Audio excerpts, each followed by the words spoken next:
Well, hello and a happy Thanksgiving Eve to you. Well, there's Christmas Eve, right?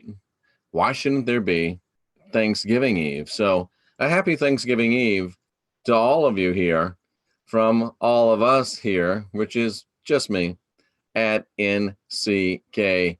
Very happy to have you here. Very honored, really, to have you here. And let's just go ahead and set our parameters for what we're going to be doing here today. So let me go ahead and take care of some business, ladies and gentlemen.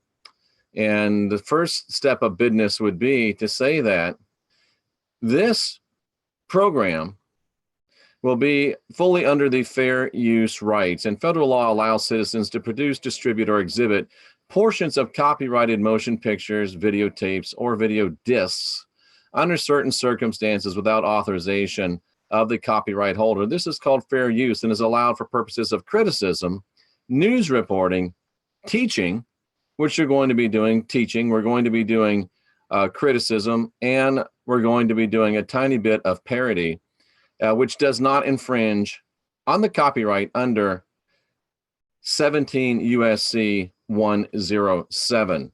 So that having been said, I want to talk to you today in what's going to be I think a very powerful, very poignant, it's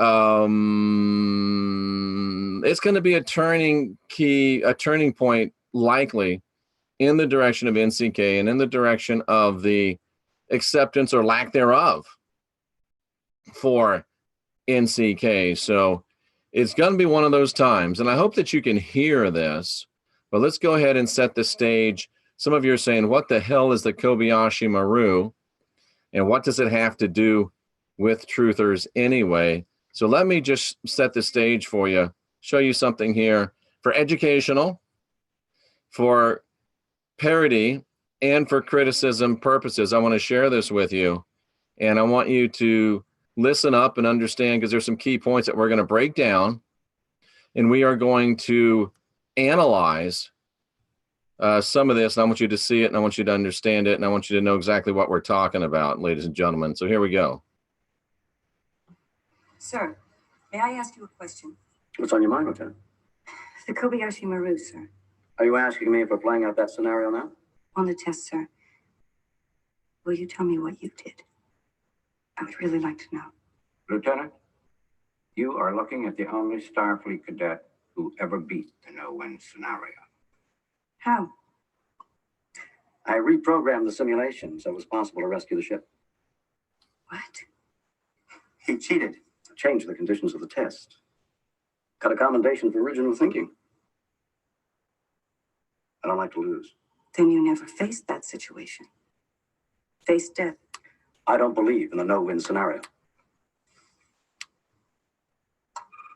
Kirk to Spock. It's 2 hours. Are you ready? Right on schedule, Admiral. Just give us your coordinates and we'll beam you aboard. All right.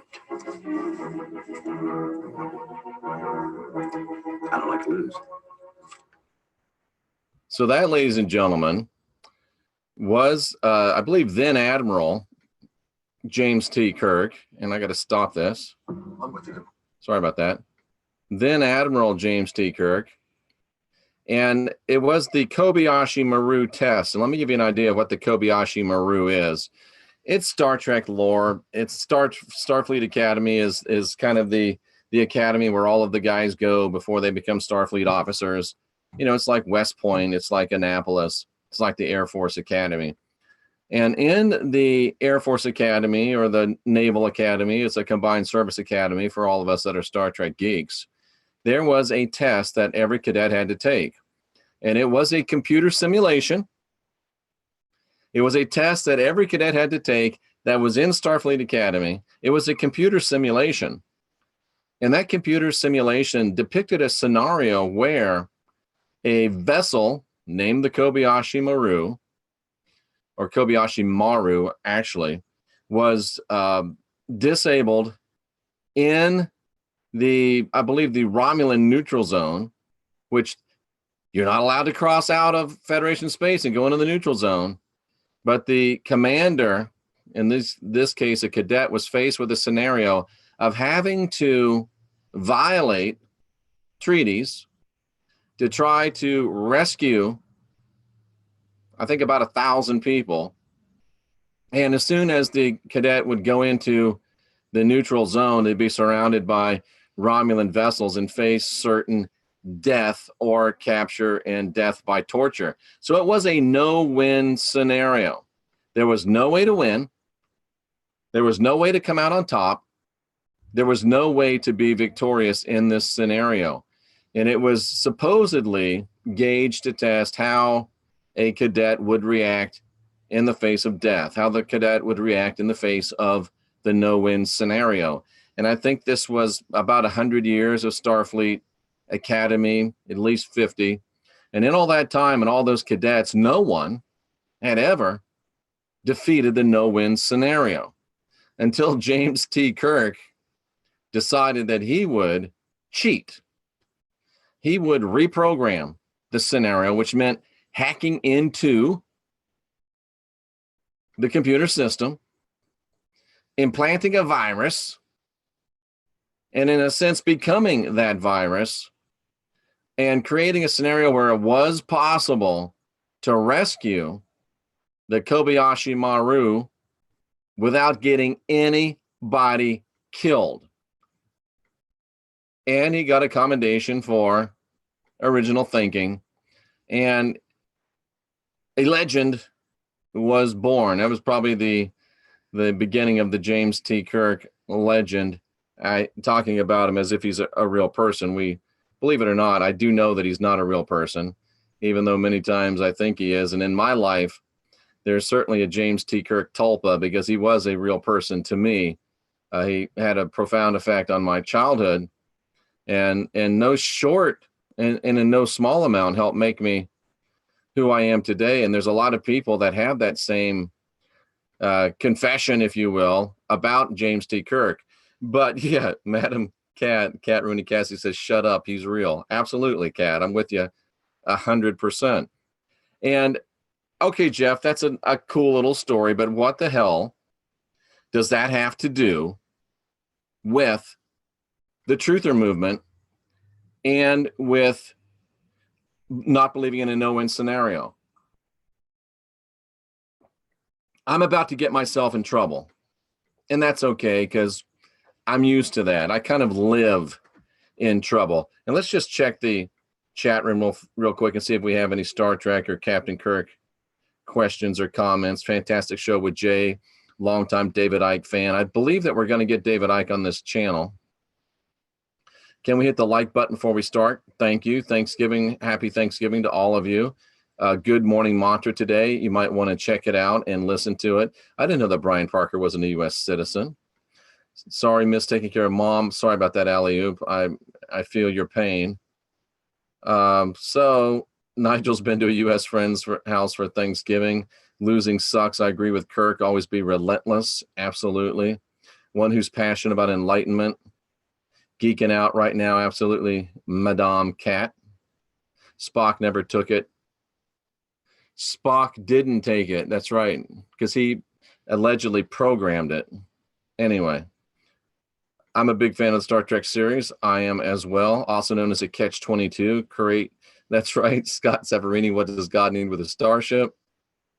Very good stuff. 1111, It's All Wins. Beam Me Up, Scotty was never spoken on the original series. And it's not a Mandela effect. It was just never spoken. Okay, never watched it, but find it interesting. Well, you should watch it. Alana Dawn proving no one's perfect, because she's a next generation kind of girl. That's Star Trek, but it's not the real Star Trek, quote unquote. All right, so let's talk about how we relate this to the truther movement. Well, the truther movement, if you survey over truther channels, so-called truther channels, I just ordered David Icke's newest book as well. Trouble is my middle name. Yeah, it's spelled A-L-A-N, but it is Trouble. Yeah, I just ordered it too. It'll be here on Friday. So if you survey over channels in the truther, Picard is sexy compared to James T. Kirk? Please, ladies and gentlemen. Please. So anyway, if you survey over truther channels, look at the content, listen to the content, you're going to find, I would suggest to you that you're going to find that there's one thing that does tend to predominate, at least the current offerings of the majority of truth channels. And I would suggest to you, ladies and gentlemen, that thing is fear. Many truth channels are pushing fear. Many truth channels are promoting fear. Many truth channels are living on and putting out a steady diet of fear-based information. Now, they're not going to admit that. They're not going to phrase it that way. They're not going to put it that way. But I suggest to you that it is a reality. And let's just go over our stuff a little bit more. I wrote down some notes. I want to make sure I don't miss anything. The Kobayashi Maru was a no-win scenario. It was a test. It's the first thing for us to realize. It was a simulation. It's the second thing for us to realize. And it got reprogrammed. The third thing for us to realize. A lot of truthers are all fear all the time. Even truthers that I enjoy, even truthers that I love are putting out a lot of fear sometimes.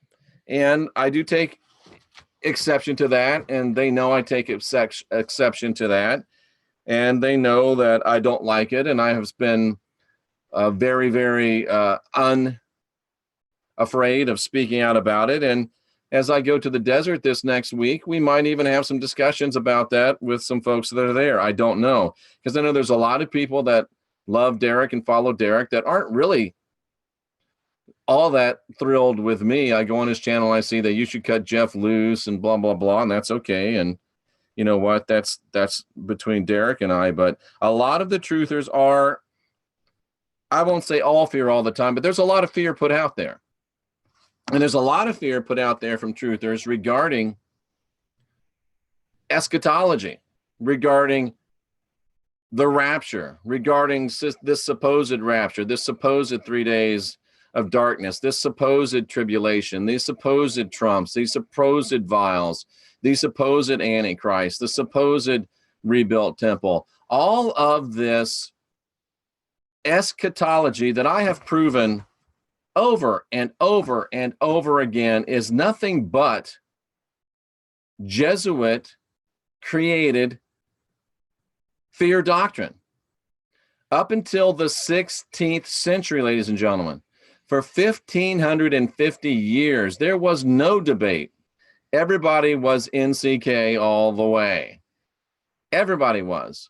We all knew that there was no future prophecy left to be fulfilled. The book of Revelation, the book of Daniel, the book of Matthew, everything from Genesis 1:1 to Revelation 22:21, and yes, that is the whole thing, was all fulfilled by, at the very latest, the end of the first century, I suggest by the destruction of Jerusalem in AD 70.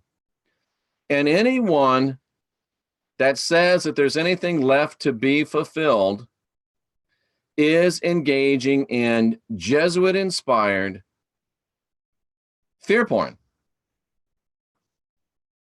Nostradamus did not predict Jeffrey Darty. That's funny. I've also shown this last week or this week, I can't remember, I think it was last week, that Nostradamus was almost undoubtedly a Jesuit agent, stirring up fear porn. Brandy says she's worried about all the negatives being in one spot on the Hopi trip. Well, there's a lot of positives as well. So I think everything's going to be fine. And it is, as Amanda Reno says, and I love that name, it is okay to disagree and still be friends. Absolutely. No doubt about it. But as Nigel says, it's the elite scumbags. Vinny Eastwood would call them the elite scumbaggery. It is the work of elite scumbaggery to get us to think that there'll be a temple rebuilt. It is the work of elite scumbaggery to get us to believe that there's going to be a tribulation, that there's going to be a rapture, that there's going to be 3 days of darkness, that there's going to be horrible, most horrific, horrible things in times, and we're all going to die, and oh my God, the sky is falling. That is the job of scumbaggery. As Nigel so clearly and eloquently just put it. I'll just leave it at that. So like the Kobayashi Maru, was Gene Roddenberry trying to tell us that this entire life that we live is a test? Was Gene Roddenberry trying to tell us that we live in Starfleet Academy? We are cadets, because everyone in Starfleet Academy is training to be an officer. And I got news for you, cousins. Everyone in Earth Academy, right here, right now, everyone in NCK Academy, you're in training to be a god. Everyone that was in Starfleet Academy was in training to be an officer, and everyone that's in NCK Academy, everyone that's in this earth, on this earth, in this time, we are in training to be gods. You're in Academy right now. You're in training to be a god. And the Kobayashi Maru was a simulation. And it makes me just be so, and I need to write down a note, it just makes me want to grab somebody by the collar, not literally, rhetorically, and ask them. A lot of these truthers will say, it's a simulation. It's not real.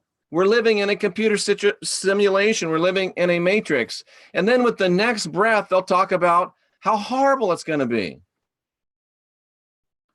If it's a simulation, why would we be worried, frightened, afraid, scared? Why would we be engendering fear about something that's going to happen in a simulation? It's the Kobayashi Maru. It's a computer simulation.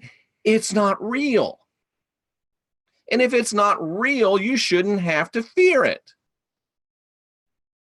If it's not real, why are you afraid of it? And the bigger question is, if it's not real, why are you trying to make people afraid of it?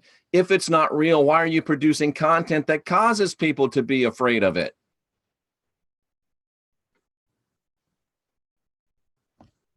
If it's a simulation, number one, do you really believe it's a simulation? Truthers that produce fear-inspiring content, do you really believe it's a simulation? Or do you not believe it's a simulation? If you do, I would suggest to you that even if the simulation is going to try to create fear, we should not be a part of that. And if it is a simulation, then it is a program, right? And almost every truther that I know of says, oh, yes, this is a program, or that there is programming going on. And if it is a simulation, and if there is programming going on, even if it's not a simulation, we all know there's programming going on. There is programming going on, and the elite, the intelligentsia, the NWO, the MFers, the little rat bastard and his group, the people that oppose us, they have a program that is in place. They have a program they're trying to enforce. They have a program they're trying to infect us with. They have a program, and at the core of that program is fear and guilt and control. It's the fear and guilt control matrix. And David Icke is blowing this up in his newest book. If you believe it's a program, and we all do, and if you know that that program is based on fear, then why in the hell are you supporting and enforcing and strengthening the base program of the fear matrix by producing content that engenders fear? Well, I'm not responsible. I just have, no, you are responsible if you're producing content that produces fear. You are responsible. Why are you supporting the dominant program? If the dominant program is fear-based, and that cannot be argued, then why are you producing content that supports that basic programming? I submit to you today at 11:23 a.m. on Wednesday, November 21st, Thanksgiving Eve, that most of the truther programs, most of the truther outlets, most of the truther YouTube channels and websites and blogs are busily engaged in producing programming that supports the basic programming of the matrix, of the fear and guilt control matrix. And my question is why? Now, let me talk to you cousins, those of you that don't have YouTube channels, those of you that don't have blogs, those of you that don't produce content. Let me talk to those of you that are supporting content. Why do you think fear-based content is so popular? Fear-based content is so popular because fear-based content is so popular. And if you produce fear-based content, you get a lot of people that come to your channel. And when you get a lot of people that come to your channel, you get a lot of people that watch the ads. And when you get a lot of people that watch the ads, you get a lot of ad revenue. And when you get a lot of people that come to your channel, you get a lot of people that subscribe. And when you get a lot of people that subscribe, you get nice feelings in your ego. You get nice plaques to put on your wall. You get nice empowerment through it. And it strengthens you to think that you're doing a good thing and a right thing and a powerful thing.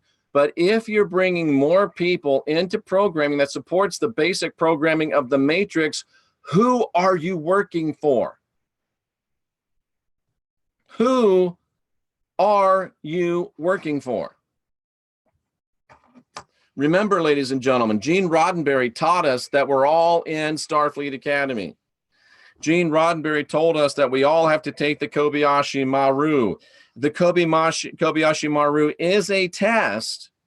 The Kobayashi Maru is a simulation.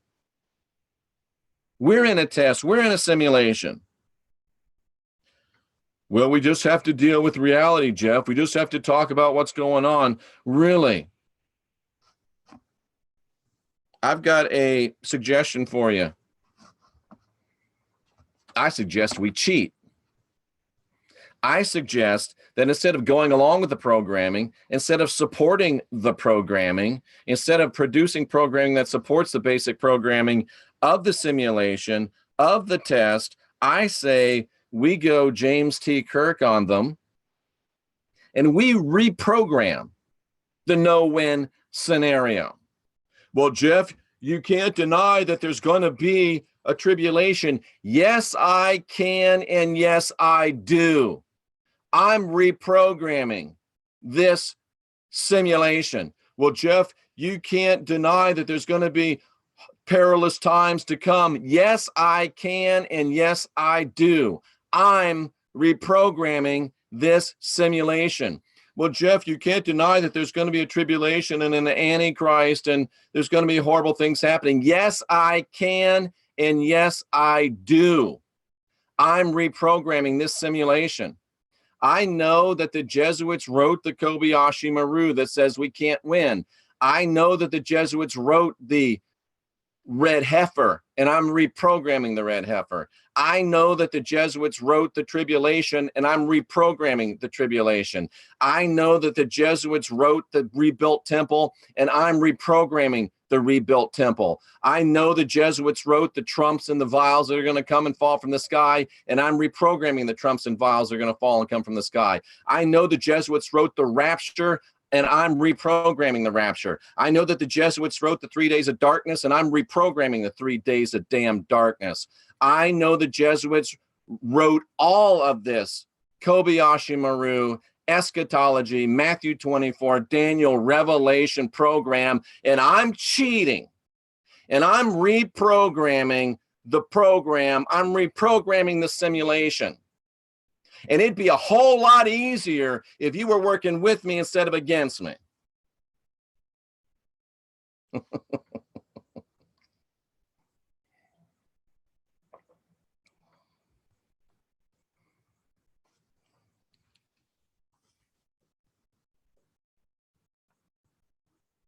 David Icke talks about fear being the dominant power and the dominant food and the dominant, thank you, Gordon.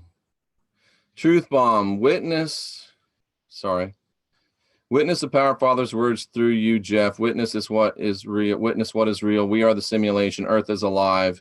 So too the moon, sun, and every star, lamps of God. Thank you for that. I appreciate it. Did I lose my track? David Icke is talking about and unveiling to us the fact that the archons create fear, subsist on fear, and are in the business of making fear persist. And I'm going to say another strong statement here. Any programming that gets produced that is supporting, producing fear is archon based. You may think you got a word from father. You may think you got a word from mother.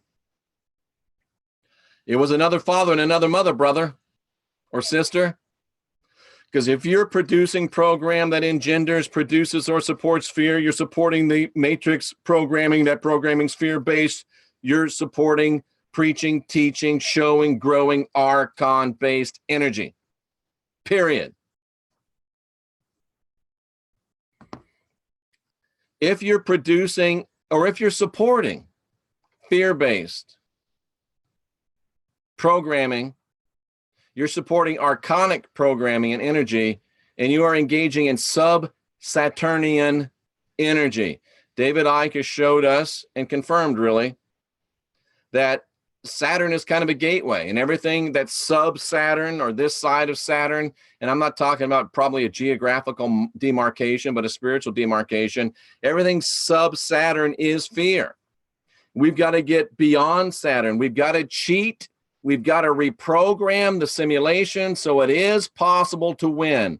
And ladies and gentlemen, that's what I'm doing right here, right now. I am reprogramming the simulation so it is possible to win. I am reprogramming the simulation so it is possible to pass the Saturnian barrier. I am reprogramming the simulation so it is possible for us to win. I am reprogramming the simulation to where it's possible that the rapture won't be used as an excuse to kill billions of people.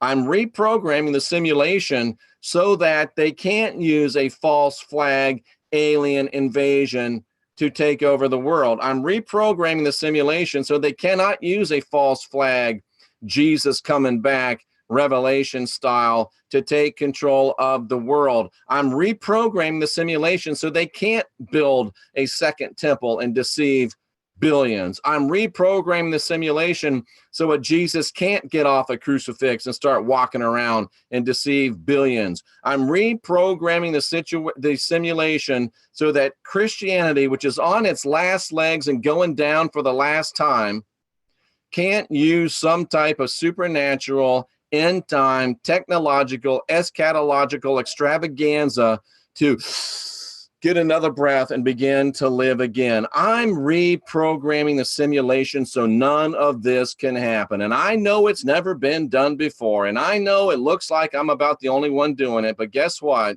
It only took one James T. Kirk to destroy the entire mystique and mythos and dominant paradigm of the Kobayashi Maru. And truthers are rebuilding the Kobayashi Maru scenario right here, right now. Oh my God, there's no way we can win. Oh my God, there's no possible solution. Oh my God, it's a no-win scenario. Heifers and temples and darkness, oh my. Tribulations and antichrist and witnesses, oh my. Streets of gold and chopping heads and dead in the streets, oh my. Cheat, reprogram, don't buy in. If it's fear, it's feeding archonic energy, it's sub-Saturnian, it's part of the matrix. And if you produce it, and if you support it, gulp, should I say it, why not? Are you going to graduate Starfleet Academy, or are you coming back for the next class? Fear, guilt, control, matrix. Are you producing things? Are you supporting things that produce or engender fear? Are you producing things? Are you supporting things that produce and engender guilt? Are you supporting things? Are you producing things that produce or engender fear, guilt, or control. Fear is so easy to push because fear is so easy to push. Fear is so easy to push because fear is so profitable to push. And fear is so easy to push because it feels good, because it feels natural with our programming, our archonic programming. And it actually gives us a release of endorphins that makes us feel good.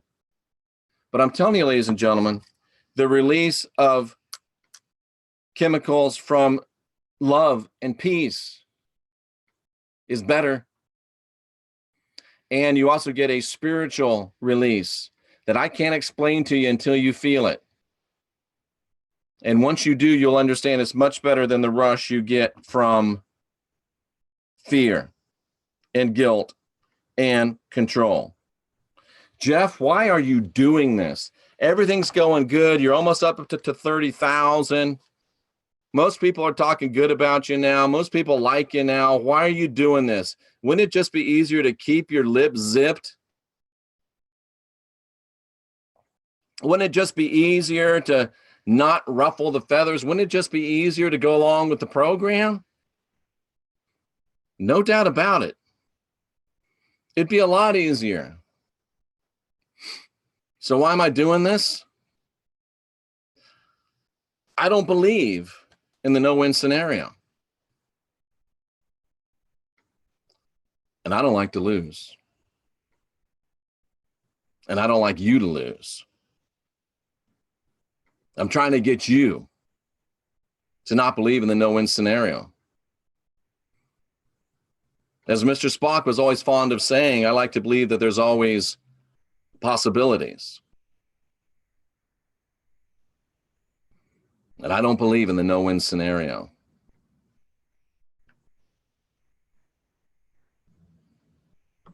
I don't believe in the no-win scenario. And I don't like to lose.